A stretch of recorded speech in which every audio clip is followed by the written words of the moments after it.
समाजाचा चेहरा हा सुसंस्कृत वाटत असला तरी यात समाजात काही असे लांडगे वावरतायत जे कधी देवाच्या नावाखाली तर कधी मोठ्या हुद्द्याच्या नावाखाली तुमच्या आमच्या माता भगिनींची अब्रू लुटतायत। नाशिकचं अशोक खरात प्रकरण अजून शांत झालेलं नाही, तोच महाराष्ट्राच्या वेगवेगळ्या कोपऱ्यातून संतापजनक घटना समोर आल्यात। कोणी स्वतःला इस्रोचा शास्त्रज्ञ म्हणवतोय तर कोणी मठाधिपती होऊन लैंगिकतेचा खेळ मांडतोय। आजच्या या विशेष रिपोर्टमध्ये आपण उघड करणार आहोत अशा नराधमांचा खरा चेहरा ज्यांनी विश्वासाला काळीमा फासलाय। सुरुवात करूया नवी मुंबईतून। वय वर्ष फक्त 21, शिक्षण केवळ 10वी पास, पण याचं डोकं एखाद्या सराईत गुन्हेगारापेक्षा कमी नाही। याचं नाव आहे आदर्श म्हात्रे। यानं काय केलं तर मॅट्रिमोनी साइट्सवर 12 वेगवेगळ्या नावांनी प्रोफाइल बनवलं। कधी इस्रोचा शास्त्रज्ञ, कधी डॉक्टर, तर कधी मोठा बँक अधिकारी। लक्ष कोण तर उच्च शिक्षित आणि गल्लेलठ्ठ पगार घेणाऱ्या महिला। लग्नाचं आमिष दाखवायचं, शारीरिक संबंध ठेवायचे आणि एकदा का तावडीत ती सापडली की लाखो रुपये उकळायचे।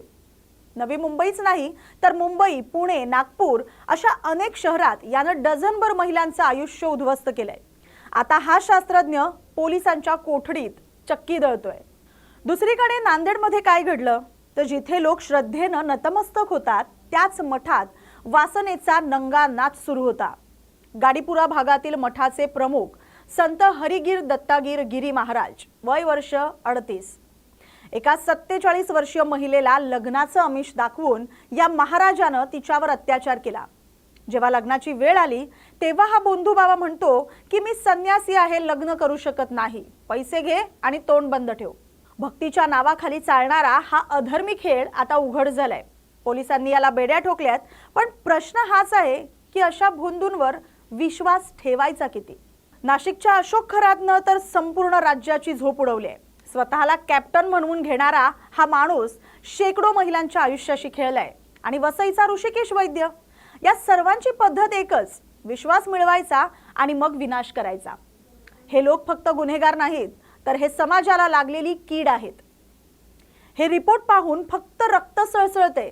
प्रश्न पडतोय की 10वी पास असलेला तरुण उच्च शिक्षित महिलांना कसा काय फसवू शकतो?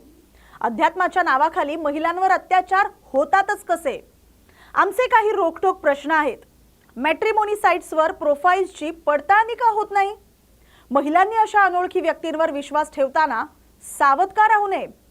भोंदूबाबांच्या मठात नेमकं काय चालतं यावर प्रशासनाचं लक्ष का नसतं? लक्षात ठेवा, सावध राहणं हाच एकमेव उपाय आहे। तुमची एक चूक तुमचं पूर्ण आयुष्य उद्ध्वस्त करू शकते। जर तुमच्या आसपास असं काही घडत असेल तर गप्प बसू नका। पोलिसांशी संपर्क साधा किंवा न्यूज मराठी 24/7 कडे दाद मागा। आम्ही तुमचा आवाज बनू।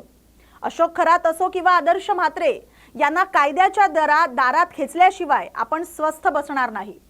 आजच्या रिपोर्टमध्ये इतकंच, पण तोपर्यंत पाहत राहा न्यूज मराठी 24/7, जिथं सत्य लपत नाही। प्रहार, अन्यायावरचा वार, जनतेचा आधार।